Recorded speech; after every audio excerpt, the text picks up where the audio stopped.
तो इस कहानी की शुरुआत हुई थी जीहोन से, एक हारा हुआ इंसान जिसके पास किसी भी काम के लिए, यहाँ तक कि अपनी मॉम के इलाज के लिए भी पैसे नहीं थे। ऐसे मुश्किल टाइम पर उसे किसी ने डेथ गेम खेलने का मशवरा दिया। जिस डेथ गेम में उसके साथ खेलने के लिए और 500 लोग भी आए थे। इस गेम में एक रोबोट थी, जो भी इंसान थोड़ी सी भी गलती करता था वो रोबोट चुनकर उसे मार देती थी। इस गेम को जीतने के लिए, अपनी जान बचाने के लिए जीहोन ने एक बूढ़े कैंसर पेशेंट तक को धोखा देकर अपनी जान बचाई और आखिर ये गेम जीत गया। वो 500 प्लेयर्स में से एक था जो जीत कर निकला था, बाकी सब उस गेम में मारे गए थे। गेम को जीतने के बाद उसके पास बहुत सारे पैसे आए थे, लेकिन उसने उन पैसों को हाथ तक नहीं लगाया, क्योंकि उसे लगता था कि उसी की वजह से गेम में आए 500 लोग मरे हैं। उसे इस चीज का दुख था। जीहोन को एक घिनौनी सच्चाई पता चली कि अमीर लोग सिर्फ अपनी इंटरटेनमेंट के लिए ऐसे लोगों की जान ले लेते थे, ऐसे गेम्स खिलाते थे और उनसे मजा लेते थे। उसने ठान लिया कि वो इस गेम को बंद करवा कर रहेगा। उसके बाद हम मिले जुनहो से, एक पुलिस ऑफिसर जिसका भाई भाग चुका था। अपने भाई को ढूंढते हुए जुनहो को अपने भाई के रूम से स्क्विड गेम का ही कार्ड मिला था। इस गेम में होने वाले जुल्म का पता चला कि कैसे गेम में हारने वाले लोगों को बेदर्दी से मार दिया जाता है और जो पहली गोली मारने पर जिंदा बच जाता है उसके ऑर्गन्स निकाल कर बेच दिए जाते हैं। जुनहो पकड़ा भी गया, वो भी फ्रंटमैन के हाथों जो ये स्क्विड गेम चला रहा है। और यहाँ जुनहो के साथ साथ ऑडियंस को ये देखकर बहुत ज्यादा हैरानी हुई कि फ्रंटमैन और कोई नहीं बल्कि जुनहो का भाई था, जिसे ढूंढने के लिए वो इस आइलैंड पे सीजन 2 में जीहोन, जो कि स्क्विड गेम का विनर था, दोबारा उसे दिखाया गया। वो समझ गया कि ये लोग इस घिनौने खेल को दोबारा से खेलने वाले हैं जिसमें लोग मारे जाएंगे और ऐसा वो अब होने देना नहीं चाहता। इसीलिए वो अपना सारा पैसा और पावर अब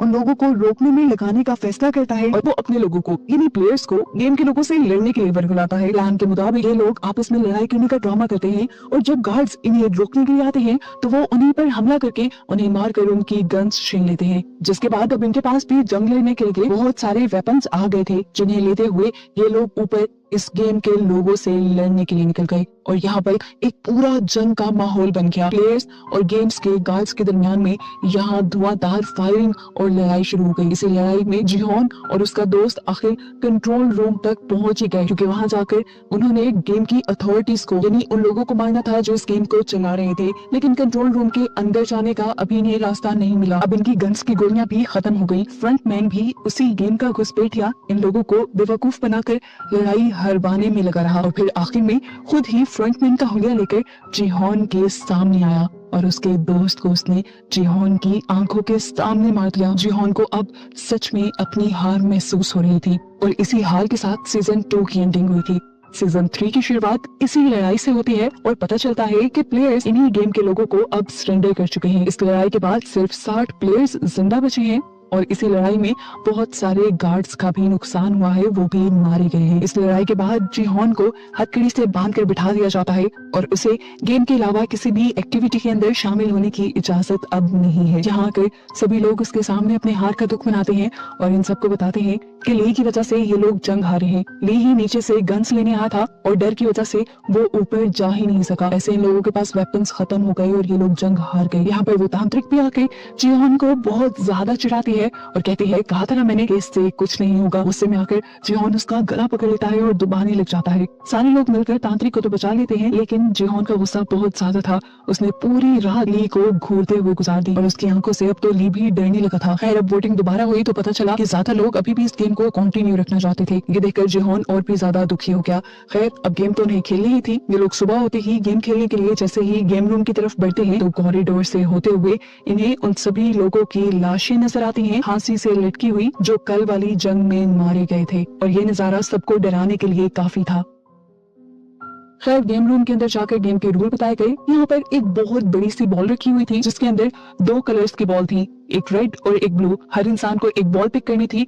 जिस कलर की बॉल उसके पास आती वो उस टीम का हिस्सा बन जाता, यानी रेड बॉल्स वाले रेड टीम और ब्लू बॉल्स वाले ब्लू टीम। दूसरी तरफ हमें नियोल को दिखाया गया, वही गार्ड जो पिछले सीजन में लोगों को जानबूझकर मार दिया करती थी ताकि उनके ऑर्गन्स स्मगल ना कर सके गेम वाले। आज उसने एक आदमी को नहीं मारा था। इस आदमी को मुर्दा समझकर फिलहाल तो गार्ड्स ने उठा लिया और जब उसके ऑर्गन्स निकालने के लिए उसे ऑर्गन रूम में ले जाया गया तो वहाँ पर नियोल आ गई। नियोल ने यहाँ गार्ड्स को शूट कर दिया और डॉक्टर को इस आदमी का इलाज करने को कहा और धमकी भी दी कि अगर तुमने ऐसा ना किया तो मैं तुम्हें भी मार दूंगी। अब गेम के लिए दो टीम्स तो बन ही चुकी थी। पता चला कि हाइड एंड सीक जैसे गेम है। गेम गार्ड्स बताते हैं कि इस टाइम टीम ब्लू को छुपना होगा और टीम रेड के लोगों को टीम ब्लू के लोगों को पकड़कर मारना होगा। हर रेड टीम के इंसान के लिए एक ब्लू टीम के इंसान को मारना जरूरी है, नहीं तो गेम के एंड पर जिस रेड इंसान ने किसी ब्लू को नहीं मारा होगा उसे ही मार दिया जाएगा। टीम रेड के सारे ही लोगों को नाइफ्स दिए गए थे मारने के लिए, जबकि टीम ब्लू को यहाँ पर कीज दी गई थी। ये कीज उन दरवाजों की थी जो अंदर बने हुए थे और इनके जरिए ये लोग छुपकर अपनी जान बचा सकते थे। इसी वजह से इस गेम का नाम कीज एंड नाइफ्स था। हमें दिखाया गया कि जिहोन के पास इस टाइम चाकू था क्योंकि वो रेड टीम में था, जबकि ली जिसके ऊपर उससे सबसे ज्यादा गुस्सा था वो ब्लू टीम में था और उसे वो मार भी सकता था, इसलिए ली बहुत ज्यादा डर चुका था। अब फाइनली हमें जुनहू का भी एक सीन दिखाया गया। जुनहू जो अभी तक स्क्विड गेम वाले आइलैंड को ढूंढ रहा है, उसकी नाकामी की सबसे बड़ी वजह उसका एक पार्टनर भी है जो कि उसे गलत गाइड कर रहा है, क्योंकि ये पार्टनर उसी के भाई इन्हो का जो कि फ्रंटमैन भी है उसका भेजा हुआ आदमी है। फ्रंटमैन ने यानी उन्होंने अपने भाई जुनहो की हिफाजत के लिए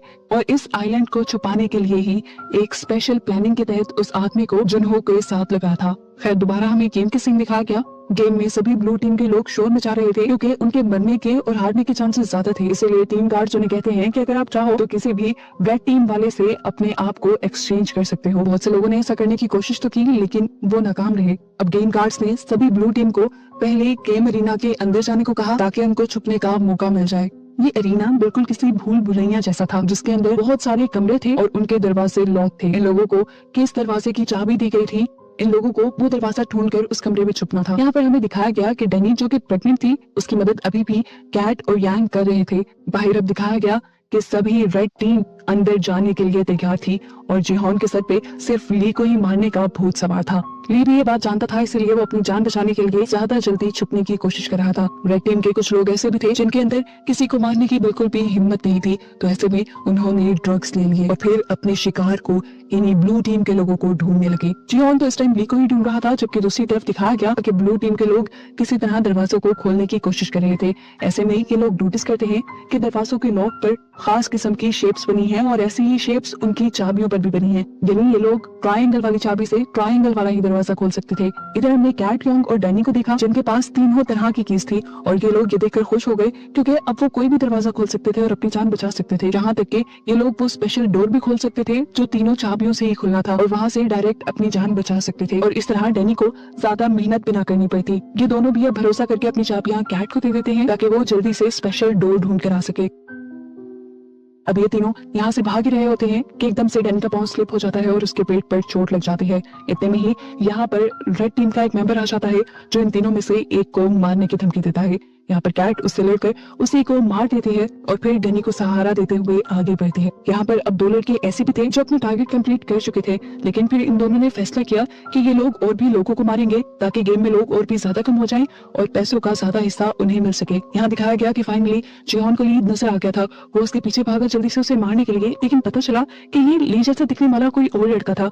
ली बार बार उससे बच रहा था। ली अब भाग ही रहा था अपने आप को दोबारा जिहोन से बचाते हुए कि उसे किसी दूसरे रेड टीम वाले ने पकड़ लिया और उसकी टांग पे अपना चाकू स्टैब कर दिया, लेकिन इससे पहले कि वो उसे मार देता ली अपने पांव से उस आदमी को धक्का देकर यहाँ से जाने लग जाता है। इधर हम डैनी को देखते हैं, उसका डिलीवरी का टाइम भी आ गया था और ये लोग अब इसी रूम में उसकी डिलीवरी करने लग जाते हैं। दिखाया गया कि डैनी ने एक बेबी गर्ल को जन्म दिया था जिससे वो दोनों बहुत ज्यादा खुश हुए और यहाँ पर योंग ने अपने बालों में छुपाए हुए चाकू की मदद से डैनी की कॉर्ड को भी काट दिया। अब दूसरी तरफ फ्रंटमैन को उसके आदमी की कॉल आती है कि जुनहू यानी उनका भाई अभी भी स्क्विड गेम वाले आइलैंड को ढूंढने में लगा हुआ है, वो अपने इरादे से पीछे नहीं हट रहा। तो फ्रंटमैन उससे कहता है चाहे जो कुछ भी हो जाए तुमने उन्हें इस आइलैंड तक पहुंचने नहीं देना और अगर वो लोग यहाँ तक पहुंचने में किसी तरह कामयाब हो भी गए तो तुम सबको मार देना। दूसरी तरफ दिखाया जाता है कि नियोल ने जिस आदमी को बचाने की कोशिश की थी उस आदमी को भी होश आ गया था। नियोल उससे अपनी आइडेंटिटी छुपाना चाहती थी, इसलिए उसने अपना मास्क पहन लिया, लेकिन उसके होश में आते ही नियोल ने यहाँ पर डॉक्टर को मार दिया ताकि ये आदमी डॉक्टर का भेस ले सके। ये आदमी असल में उस बच्ची का डैड था जो बच्ची नियोल की दोस्त थी और उस बच्ची को ब्लड कैंसर था और उसी के इलाज के पैसे जमा करने के लिए ये आदमी यहाँ आया था। खैर सीन्स दोबारा गेम की तरफ शिफ्ट होते हैं जहाँ हमें दिखाया जाता है कि जुनहू बहुत ही ज्यादा गुस्से में था। जुनहू के सामने इस टाइम वो तांत्रिक आ जाती है जिसे वो गुस्से में मारने ही वाला होता है, तो तांत्रिक उससे कहती है तुम तो ली को मारना चाहते थे ना, मैंने उसे अभी ऊपर की तरफ जाते देखा है, उसका पाँव बहुत ज्यादा जख्मी है, वो ज्यादा दूर गया भी नहीं होगा। ये सुनकर जिहोन उसके पास चला गया और यहाँ पर उनके दरमियान में बहुत बुरी फाइट हुई, जिसमें आखिर जिहोन ने ली को मार ही दिया। ली को फंसाने के बावजूद भी तांत्रिक तो बचते ही नहीं, क्योंकि यहाँ पर एक दूसरा आदमी आकर उसे मार देता है। डैनी और योंग को बचाते बचाते कैट भी अपनी कुर्बानी दे देती है और उसकी मौत से इन दोनों को बहुत बुरा धचका लगता है। इतनी देर में योंग का बेटा भी आकर अपनी मॉम से डैनी को मारने को कहता है ताकि उसकी जान बच जाए, पर उसकी मॉम उसका साथ नहीं देती, डैनी को बचाती है वो। अब वो लड़का डैनी को मारने के लिए जबरदस्ती भी करने वाला था, पर उससे पहले ही गेम टाइम खत्म हो गया और गेम गार्ड्स ने ही आकर उस लड़के को शूट कर दिया। उसकी माँ की आंखों के सामने लाशों को यहाँ से जाया गया और सभी लोग अब अपने लाउंज में आ गए, जहां आते ही जिहोन को बांध दिया गया और सभी को उनकी जीती गई अमाउंट दिखाई गई। ये काफी ज्यादा थी, हर एक के हिस्से में अच्छी खासी अमाउंट आ रही थी। योंग सभी की मिन्नतें करने लग जाती है कि गेम को बंद करने के लिए वोट करो, अब लालच ना करो, सबकी जान बच जाएगी, अपने लिए नहीं तो कम से कम डैनी और उस छोटी बच्ची पर ही रहम करो जो पैदा होती ही इस गेम का हिस्सा बन गई है। लेकिन कोई उसकी बात नहीं सुनता। काफी ज्यादा लोग गेम को कंटिन्यू रखने का वोट करते हैं और इस फैसले से योंग पूरी तरह टूट जाती है। वो रात में डैनी की बेटी को प्यार करती है और फिर जिहोन के पास आती है, उससे वादा लेती है कि तुम इस गेम में आखिर तक खेलोगे ताकि तुम डैनी और उसकी बेटी की मदद कर सको। ये वादा लेकर वो यहाँ से चली जाती है और रात में सुसाइड कर लेती है, यानी अपनी जान ले लेती है और उसकी ये हरकत सभी प्लेयर्स को एक बहुत ही बुरा धचका देती है। खैर, अगली गेम का टाइम आ जाता है। गेम सिंपल थी, इन्हें रोप के ऊपर से जंप करनी थी और ऐसे ही करते करते इन्हें आगे जाना था, ब्रिज को पार करना था। हल्की सी गलती भी इनकी जान ले ली थी। एक एक करके सभी ये पार करना शुरू करते हैं। इस गेम को देखने के लिए बहुत से वीआईपीस भी आए हुए थे जो इन लोगों के बिहेवियर्स को नोटिस करते हुए इन पर शर्तें लगा रहे थे। दूसरी तरफ अब फाइनली जुनहो की यानी ऑफिसर की भी इस आइलैंड की तलाश खत्म हो जाती है, क्योंकि इस मर्तबा वो जिस आइलैंड के पास था उसने आइलैंड की पहाड़ी को पहचान लिया था। ये वही पहाड़ी थी जहाँ से पिछले सीजन में उसके भाई इन्होंने उसे शूट किया था। खैर, सीन्स दोबारा से गेम की तरफ शिफ्ट हो जाते हैं और दिखाया जाता है कि एक लड़का बुरी तरह से लड़खड़ा रहा था। इसने अपने आप को बचाने के लिए ब्रिज को भी पकड़ा, लेकिन फायदा नहीं हुआ और आखिर अपने आप को स्टेबल ना कर सका और नीचे गिरकर उसकी मौत हो गई। सभी उसके पीछे के लोग डरकर और भी ज्यादा होशियार हो गए और बड़े एहतियात से जंप करते हुए ब्रिज को पार करने लगे। अंदर जो वीआईपीस बैठे हुए ये गेम देख रहे थे, उन्होंने फैसला किया कि वो छोटी बच्ची जो डैनी की बेटी है वो भी अब एक प्लेयर के तौर पर ही काउंट होगी और उसे भी खेलना पड़ेगा। अब वो कैसे खेल सकती थी? यहाँ पर डैनी दोबारा जिहोन से मदद मांगती है और जिहोन उसकी मदद के लिए मान भी जाता है। वो अपनी जैकेट उतार कर उसका बेबी बैग बनाते हुए उस बच्चे को अपने सीने से बांध देता है और फिर गेम शुरू करता है। सभी लोग जब उस ब्रिज को पार कर रहे थे तो एक साथ सबके लिए जंप करना बहुत मुश्किल हो रहा था। कोई एक अगर गिरने वाला होता तो अपने आप को बचाने के लिए वो दूसरे को पकड़ लेता और ऐसे दूसरा भी उसके साथ गिरकर मारा जाता। यहाँ तक कि कोई तो अपने आप को स्टेबल करने के लिए दूसरे को ही गिरा देते थे और बस ऐसे ही ये गेम चल रही थी। जिहोन भी अपने आप को बचाने के लिए अपने सामने वाले आदमी को गिराकर उसकी जान ले लेता है, क्योंकि वो आदमी बहुत डरपोक था और उसने काफी टाइम से उसका रास्ता ब्लॉक किया हुआ था। और फाइनली अब जिहोन ने भी ब्रिज पार कर लिया और एंड पे थी डैनी जो इस ब्रिज को पार नहीं कर पाई और इस गेम के एंड पर वो भी मर जाती है, जिसकी मौत को देखकर दूर से जिहोन बिल्कुल टूट जाता है। यहाँ पर वीआईपीस फैसला करते हैं कि अब बेबी जिहोन के साथ ही खेलेगी। उधर नियोल जो आइलैंड से भागने की तैयारी में थी, उसे मास्क पहने ऑफिसर नोटिस कर लेते हैं और उन्हें रोकने के लिए उनके ऊपर गार्ड से हमला करवा देते हैं। जबकि अब गेम के बाद सभी बचे हुए प्लेयर्स दोबारा लॉन्च में आ जाते हैं। यहाँ जब प्लेयर्स को पता चलता है कि डैनी के मरने के बाद भी उसके हिस्से के पैसे उसकी बेटी के पास जाएंगे और इन प्लेयर्स को नहीं दिए जाएंगे, तो सभी बहुत ज्यादा गुस्से में आ जाते हैं। यहाँ तक कि वो तो इस बेचारी मासूम बच्ची को मारने तक का प्लान कर लेते हैं, लेकिन गार्ड्स की वजह से इस बच्ची की जान बच जाती है। लेकिन इस बच्ची का जिंदा रहना इन प्लेयर्स के लिए अच्छा था ही नहीं, इसलिए उन्होंने फैसला किया कि जिहोन के साथ साथ वो इस